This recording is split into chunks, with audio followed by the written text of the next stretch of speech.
Hashtag cancel Korea. Why is there a hashtag cancel Korea? Well, canceling a country is a big thing. It is indeed a huge thing to deal with because it affects a lot of factors, including the people and the entire culture.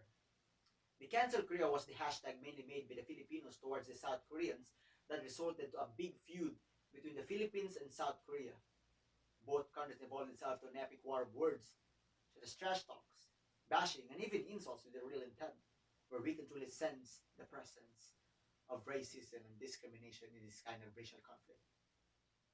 Let me tell you what happened. A TikTok superstar named Bella Porch, a famous Filipina TikToker that is now based in the United States, she uploaded a video with a tattoo in her arm that is very offending and traumatic to the Koreans because it reminds them of terror during the era of the Japanese occupation to their country. Bella apologized immediately after knowing the matter of the tattoo, but when the Koreans knew that Bella is a Filipino representative when it comes to TikTok, they directly threw a lot of negative comments not only to Bella Porch, but also to the entire Filipino community. Like Filipinos are uneducated, ugly faces, and a slave state. They generalize all Filipinos over the mistake of one person, which shows irrelevance. These comments triggered most of the Filipinos, which is the basis why Filipinos made the cancel Korea movement throughout the social media. What happens next is that Filipinos can't afford to stay silent. They fought back, like making fun of the Koreans about being so abundant of plastic surgeries and how thousands of Filipino soldiers died in helping them during the Korean War. I can tell that Filipinos use racism against racism.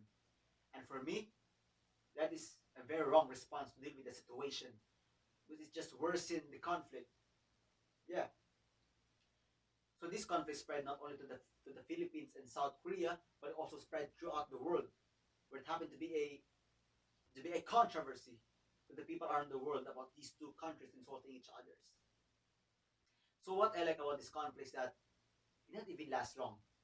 It didn't even last a week because I know that both countries realized their mistakes as soon as possible.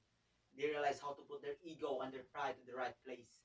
So what happens is that the South Korea and the Philippines apologize to each other sincerely, and from now on, the Philippines and South Korea are now at peace once again. So what I learned about the conflicts that we should not degrade or discriminate other nationalities just because we have an economic advantage over them. No, that is very wrong. We should learn to possess the value of humility and respect towards other nations as they respect us also. And also, we should not use racism to fight back another racism because we will always have it once we continue the practice. Overall, racism and discrimination is a form of violence.